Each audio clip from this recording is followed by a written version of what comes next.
a 1932 S quarter, and I've been holding on to it for about 20 I think it could be worth up to $1,000. Before you spend that handful of change sitting on your dresser, stop. That random quarter you're about to drop in a parking meter could be worth $35,000, maybe more. In 2019, a woman in Texas used a quarter she found in her laundry to buy a soda. 2 weeks later, she discovered that exact quarter, now in circulation somewhere, was worth enough to buy a new car. By the end of this video, you'll know exactly what to look for. The U.S. Mint has produced billions of quarters, but it's also made some catastrophic mistakes. Those mistakes are worth a fortune. Wrong dies used during production, double strikes, missing mint marks, off-center errors, wrong metal compositions. Most of these coins slipped through quality control and ended up in your pocket. The mint didn't catch them. Banks didn't catch them. But collectors are hunting these down. Right now, there are an estimated 6.5 billion quarters in circulation. Hidden among them are coins that auction houses are actively seeking. Here are the exact quarters you need to check for right now. The 1970 S proof quarter on wrong stock. Valued $35,000 and up. In 1970, the San Francisco Mint accidentally struck some proof quarters on leftover 1941 Canadian quarter planchets, the metal blank before it's stamped.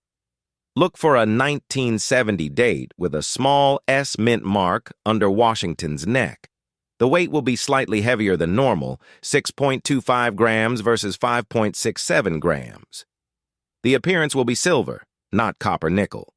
If you have a 1970 S quarter that looks unusually shiny or feels heavy, get it checked. One sold for $35,000 in 2019. The 2004 D Wisconsin quarter, extra leaf error value, $300 to $2,000. In 2004, some Wisconsin state quarters were struck with an extra leaf on the corn stalk.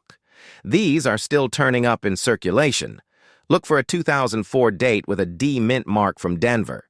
Examine the corn stalk on the left side. There's either an extra leaf pointing up or an extra leaf pointing down.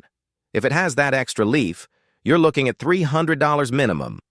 High-grade examples exceed $2,000. The 1932 D and 1932 S Washington quarters value, $500 to $20,000 and up. These are the first year Washington appeared on quarters. The Denver and San Francisco mints made very few. Look for a 1932 date with either a D or S mint mark, a small letter below the eagle. No mint mark means Philadelphia, which is still valuable, but less so. A 1932 D in average condition runs $500 to $1,000. A 1932 S in average condition runs $400 to $800. Either one in mint condition can reach $10,000 to $20,000 or more. The 1983 P quarter, no mint mark value, $500 to $1,500. In 1983, Philadelphia forgot to stamp the P mint mark on some quarters.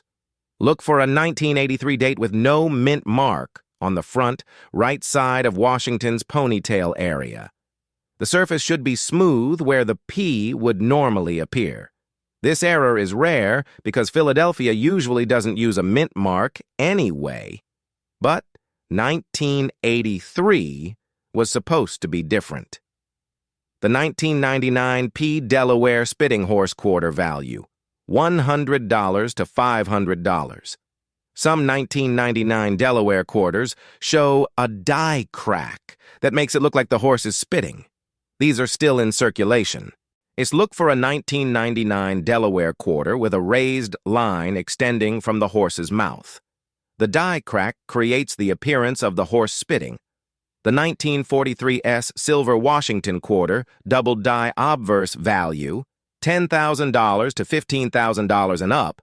This is a wartime quarter with a double die error, meaning parts of the design were stamped twice. Look for a 1943 date with an S mint mark.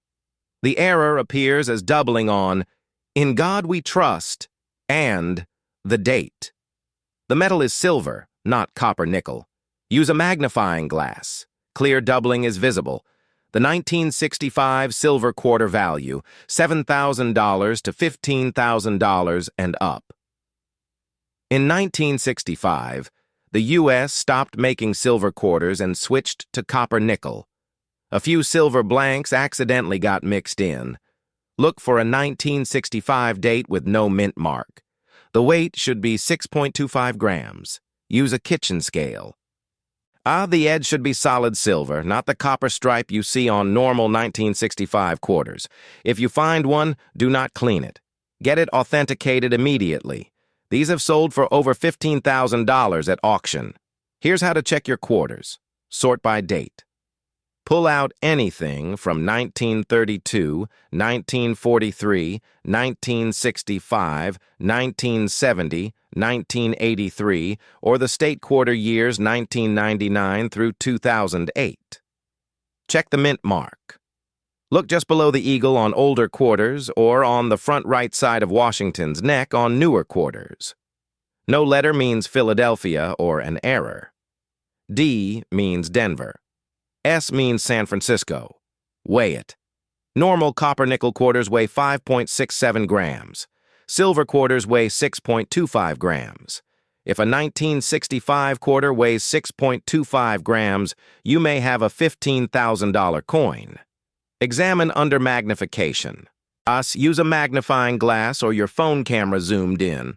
Look for doubled images, extra details like the Wisconsin leaf, die cracks, or off-center strikes. Check the edge. Silver quarters have a solid silver edge. Copper-nickel quarters show a copper stripe in the middle.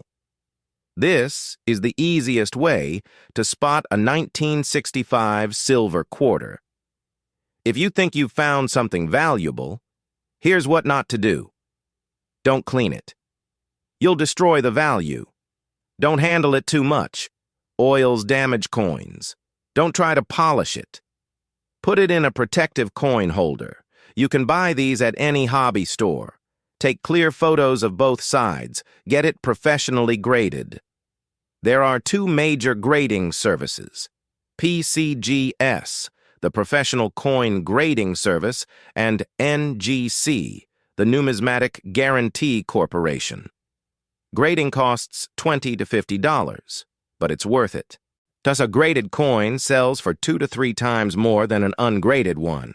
Once it's graded, you have options. Heritage Auctions is best for high-value coins. eBay is good for mid-range coins. Local coin dealers offer quick cash but lower prices. Check recent sold listings on eBay to see what your coin actually sells for, not just what people are asking. Most people have no idea what's in their pockets.